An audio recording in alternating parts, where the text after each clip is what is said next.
The conflict that erupted following the attacks of October 7, 2023, has spiraled into a grueling and seemingly endless war. As we mark today, July 14, 2025, the violence in Gaza continues with devastating consequences for all involved. The initial Israeli objective was clear: to dismantle Hamas and ensure such an attack could never happen again. This goal has been framed for the Israeli public and the world by Prime Minister Benjamin Netanyahu under a single powerful banner: the promise of an absolute victory. This phrase has become the cornerstone of his wartime leadership, a declaration that anything less than the complete eradication of Hamas's military and governing capabilities would be a failure. For Netanyahu, this promise is not just a military objective, it is a political necessity. It is meant to reassure an Israeli population still reeling from the shock and trauma of the initial attacks, offering them a vision of ultimate security and justice. The concept of absolute victory suggests a definitive end to the conflict, a clear line drawn in the sand where the threat is permanently neutralized. It implies that through sheer military force, Israel can reshape the reality of Gaza and eliminate the existential danger posed by Hamas. This narrative has been used to justify the prolonged and intense military campaign, despite mounting international pressure and a staggering human toll. However, this declaration of impending triumph is viewed very differently by the other side of the conflict. Hamas sees Netanyahu's promise not as a statement of realistic intent, but as a dangerous illusion. From their perspective, absolute victory is a hollow slogan, a piece of political theater designed to mask what they perceive as significant military and strategic failures. They argue that the reality on the ground in Gaza, a landscape of urban ruins and resilient guerrilla resistance, makes a conventional military victory impossible for Israel. The very nature of the conflict, they contend, defies the kind of clear-cut resolution that Netanyahu's words suggest. This fundamental clash of perspectives between a promised absolute victory and the belief that such a goal is unattainable defines the current impasse. It explains why, after nearly 2 years of fighting, destruction and loss, a pathway to peace remains elusive. For Hamas, the assertion is a sign of Netanyahu's refusal to engage with the political realities of the situation. They believe he is committed to a military solution that cannot be achieved, prolonging the suffering of everyone caught in the crossfire. This stark disagreement over what is possible, what is desirable, and what constitutes a win keeps the cycle of violence turning, with no end in sight. The international community, led by mediators from Qatar, Egypt, and the United States, has repeatedly tried to broker a ceasefire, but the talks have consistently stalled. From the vantage point of Hamas, the primary obstacle is not the complexity of the deal points but the Israeli Prime Minister himself. Hamas has publicly and repeatedly accused Benjamin Netanyahu of deliberately sabotaging the negotiation process. They believe he is not genuinely interested in reaching a peace agreement because the continuation of the war serves his political interests. Ending the conflict, they argue, would force Netanyahu to face a political reckoning at home over the security failures of October 7th and the handling of the war itself. This accusation is central to Hamas's public messaging and its negotiating stance. They claim that while their representatives engage in talks in Doha and elsewhere, the Israeli side, under Netanyahu's direction, consistently presents terms that are designed to be rejected. Hamas leaders point to what they describe as a pattern of behavior: media group, Hamas leader pointing to documents at press event, media coverage of Hamas statements at stock at it distribute _equally. Israel proposes temporary truces that fall short of a permanent ceasefire, refusing to guarantee an end to hostilities. This, Hamas insists, is a trap.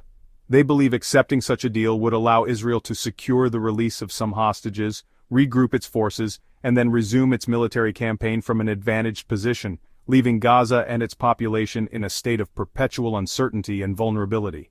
The perception that Netanyahu is not a willing partner for peace has hardened Hamas's own demands. They see his refusal to commit to a full withdrawal and a permanent end to the war as proof of his ulterior motives.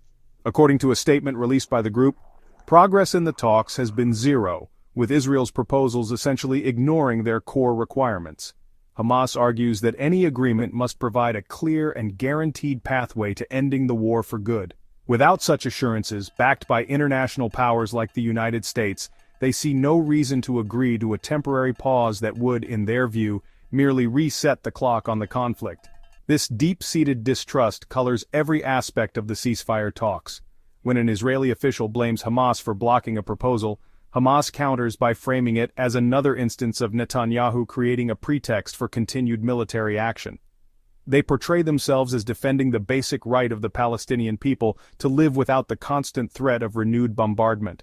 By painting Netanyahu as the main impediment to peace, Hamas seeks to rally international and regional support for its position, arguing that a resolution is impossible as long as the Israeli leader remains committed to his absolute victory narrative, which they see as a thinly veiled justification for endless war. Despite the overwhelming technological and military superiority of the Israel Defense Forces, Hamas claims it is successfully waging a war of attrition.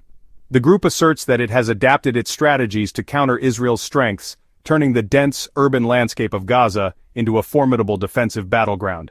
Hamas leaders have spoken of employing innovative field tactics designed to surprise Israeli forces and disrupt their operations.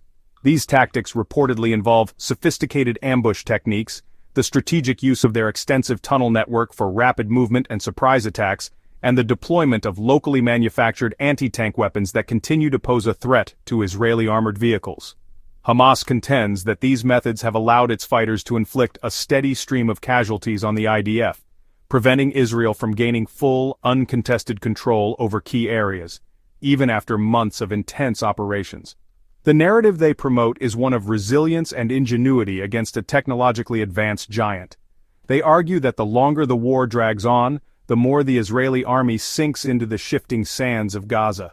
This phrase encapsulates their belief that the IDF is being drawn into a protracted quagmire, a type of conflict for which it is ill-prepared, where its technological advantages are partially negated by the complexities of close-quarters urban combat against a determined, entrenched insurgency. According to Hamas's statements, their fighters are not just surviving, they are actively dictating the pace of certain engagements, carrying out qualitative strikes that have a significant psychological and material impact. They point to instances where Israeli soldiers have been ambushed in areas previously declared cleared by the IDF as evidence that Israel has lost the initiative. This strategy is not aimed at achieving a conventional military victory, a goal they know is impossible, but at making the cost of the Israeli occupation of Gaza unsustainably high. The aim is to erode the morale of Israeli soldiers and the political will of Israel's leadership to continue the fight. This portrayal of the battlefield stands in stark contrast to the official reports from the IDF, which regularly announce the elimination of Hamas commanders and the destruction of military infrastructure. Yet Hamas's ability to continue its resistance and periodically launch attacks feeds its narrative of a successful war of attrition. They believe that time is on their side.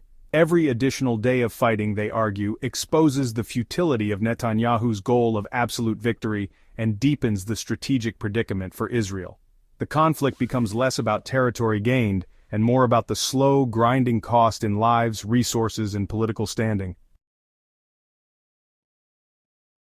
From Hamas's perspective, the prolonged war is not just a military struggle, but a strategic weapon that is steadily eroding Israel's strength from within. The group argues that the promise of a swift and decisive victory has given way to a grim reality for the Israeli military and society. They claim that the continuous deployment of soldiers in the hostile environment of Gaza is taking a heavy toll, not only in terms of casualties, but also on the morale and mental health of the troops. The constant threat of ambushes, the difficult urban combat, and the lack of a clear endgame contribute to a growing sense of exhaustion and disillusionment within the ranks of the IDF. According to Hamas's public statements, this military strain is directly linked to the fate of the remaining hostages. Hamas warns that Netanyahu's strategy is directly endangering the lives of the approximately 50 captives still held in Gaza, a mix of living individuals and the bodies of those who have died.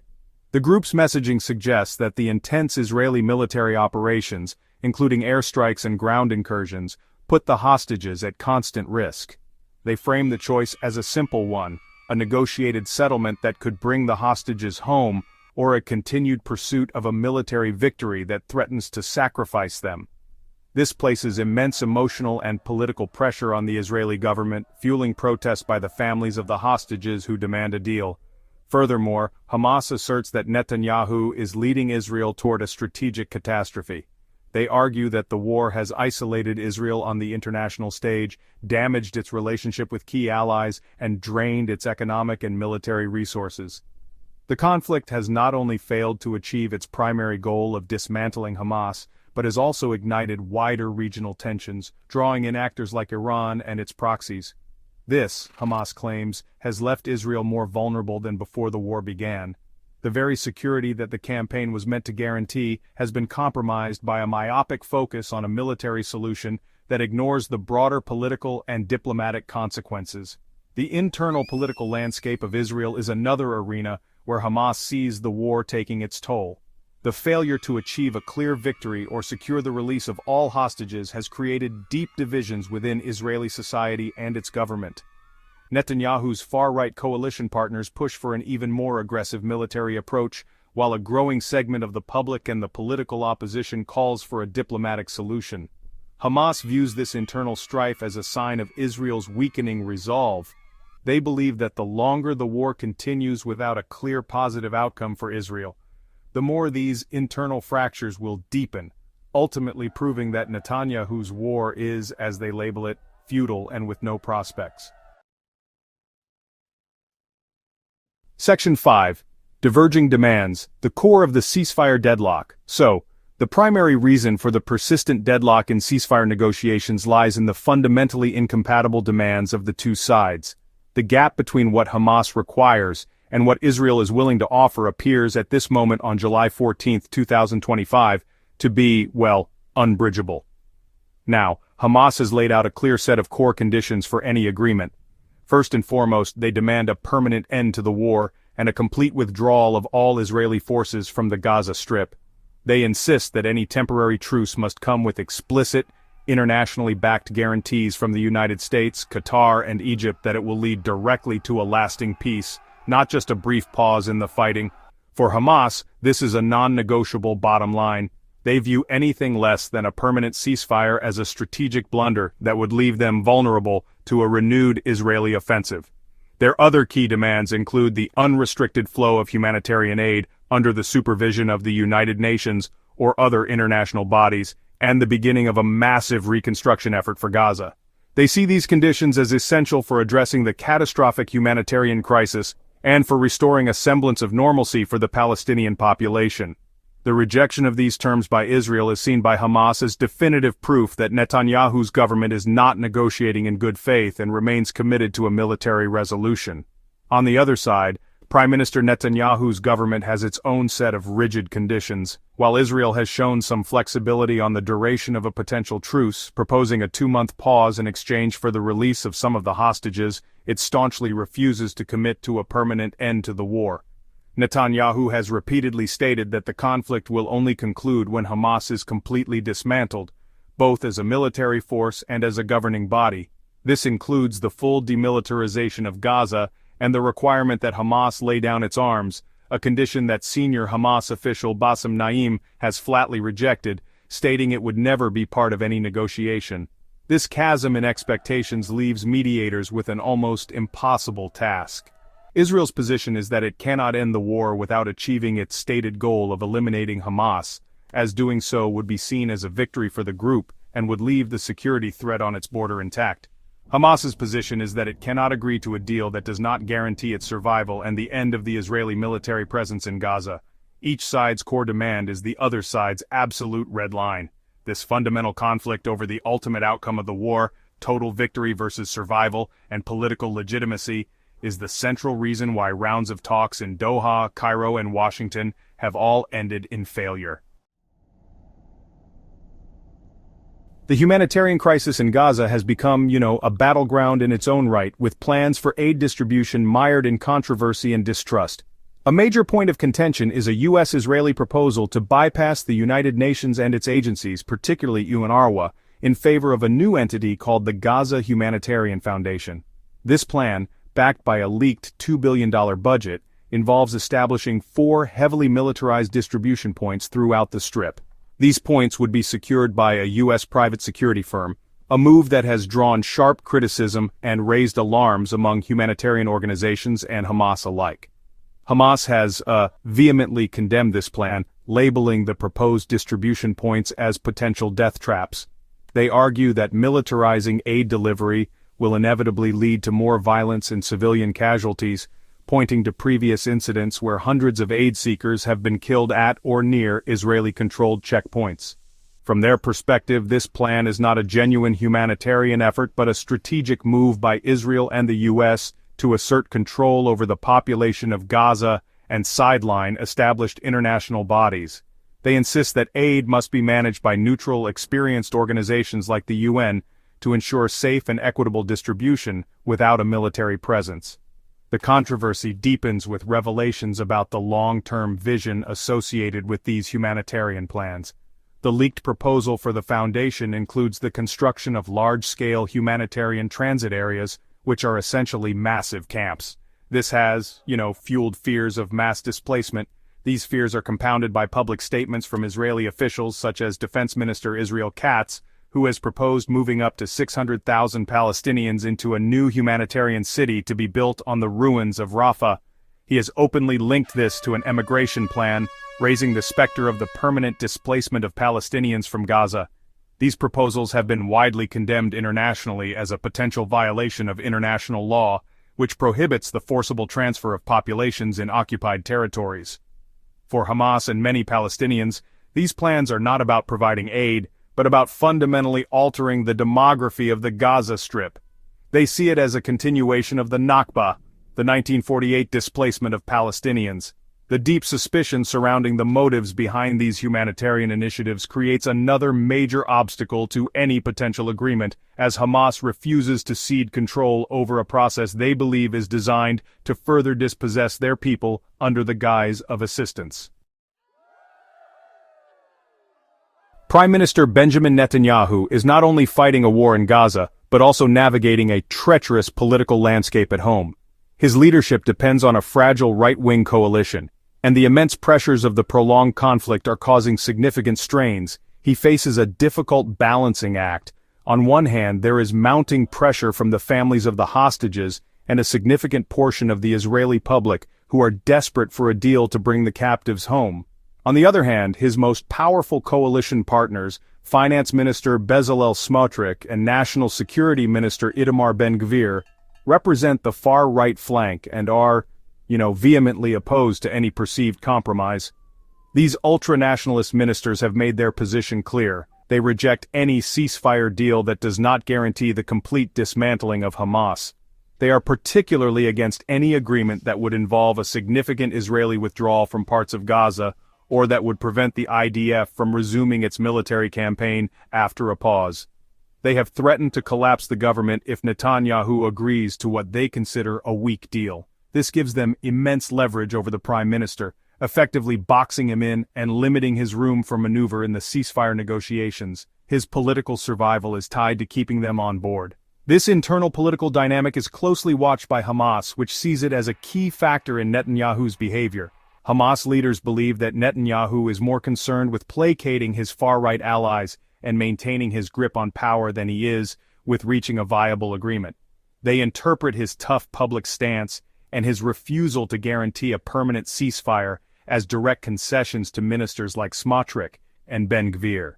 This, just reinforces their conviction that the Israeli leader is not a credible negotiating partner and is, in fact, an obstacle to peace, driven by his own political self-preservation. The pressure is not only coming from his coalition. Netanyahu is also facing a potential challenge from within his own party and the military establishment, where some are growing skeptical of the absolute victory goal. Reports of a 60-day truce plan that Netanyahu was trying to rally support for highlight these internal divisions. He is caught between the uncompromising demands of his allies, the desperate pleas of the hostage families, and the strategic realities presented by his own security chiefs. This political tightrope walk makes decisive action on a ceasefire extremely difficult and contributes to the ongoing stalemate, leaving the fate of the hostages and the future of the war hanging in the balance. The Gaza war has not been fought in a vacuum. It has unfolded on a global stage with international actors playing crucial and often conflicting roles. The primary mediators, Qatar, Egypt, and the United States, have been central to every attempt to broker a ceasefire. These nations have hosted countless rounds of indirect talks, shuttling between Israeli and Hamas delegations to try and find common ground. However, their efforts have been consistently thwarted by the unyielding positions of the warring parties. Qatar and Egypt, with their long-standing communication channels to Hamas, have tried to press the group to moderate its demands, while the U.S. has focused its leverage on Israel. The role of the United States has been particularly complex. On one hand, Washington is Israel's most powerful ally, providing essential military and diplomatic support. Since the October 7th attack, Israel's defense doctrine has become even more dependent on the U.S. This was evident when the U.S. helped Israel intercept Iranian missile attacks in 2024 and 2025, and reportedly joined an Israeli strike on Iranian nuclear facilities in June 2025. This deep alliance gives the U.S. significant influence. However, successive American administrations have struggled to use that influence to force a resolution. A recent meeting on July 13, 2025, between U.S. President Donald Trump and Netanyahu in Washington, failed to finalize a ceasefire, despite Trump's reported desire for a deal to boost Netanyahu's standing. While the U.S. has provided a diplomatic shield for Israel, much of the rest of the world has responded with growing condemnation. The United Nations has been a key forum for this criticism, with the General Assembly repeatedly voting for an immediate humanitarian ceasefire and the UN Secretary-General decrying the catastrophic loss of civilian life. International courts have also become involved, with proceedings examining allegations of war crimes and genocide, further isolating Israel diplomatically. Widespread global protests and calls for boycotts have reflected a significant shift in public opinion, putting pressure on Western governments to take a tougher stance with their ally. This international pressure adds another layer of complexity to the conflict. For Israel, it creates a sense of being unfairly singled out and besieged, which can strengthen the resolve of the government to continue its campaign. For Hamas, international condemnation of Israel is a strategic asset. They use it to bolster their own legitimacy and to argue that their resistance is part of a just cause supported by global sentiment. The divided international response, with strong U.S. support on one side and widespread global condemnation on the other, ultimately contributes to the deadlock, as neither side feels compelled by a united global front to make the painful compromises necessary for peace. If the war continues on its current trajectory, the future for the people of Gaza and Israel looks, honestly, increasingly bleak. The concept of an absolute victory for either side appears more and more like a mirage.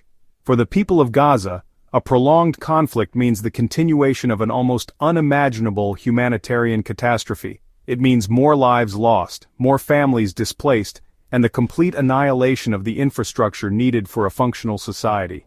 With aid distribution politicized and reconstruction impossible amidst ongoing hostilities, the population will remain trapped in a cycle of dependency, disease, and despair, living in makeshift camps on the ruins of their former homes. For Israel, the continuation of the war also promises a future fraught with peril. The military will remain bogged down in a costly and demoralizing counterinsurgency in Gaza, with a constant stream of casualties and no clear exit strategy. The fate of the remaining hostages will hang in the balance, a source of perpetual national trauma and political division. The Israeli economy, strained by massive war expenditures and damaged by international boycotts, will continue to suffer. Society will become further polarized, torn between those demanding an end to the conflict at any cost, and those who insist on pursuing a military goal that seems perpetually out of reach. The strategic repercussions for the entire region could be severe. An ongoing war in Gaza serves as a constant source of instability, risking a broader regional conflagration involving Iran and its network of proxies. The conflict has already derailed progress on normalization agreements between Israel and other Arab nations, replacing tentative hopes for regional integration with renewed hostility. The dream of a secure and stable Middle East recedes with every passing day of violence. Instead of security, the endless war fosters radicalization and ensures that the grievances fueling the conflict will be passed down to the next generation, making future peace even harder to achieve. Ultimately, the illusion of absolute victory distracts from the most pressing reality, the devastating and enduring human cost. There is no military outcome that can erase the trauma, rebuild the shattered lives, or restore the thousands who have been lost. The only certainty in a future of continued war is more suffering. The path forward, if there is to be one that offers any hope, must move beyond the rhetoric of total victory and toward the difficult, painful, and necessary work of political compromise. Until then, both Palestinians and Israelis are unfortunately condemned to a future defined not by victory but by loss.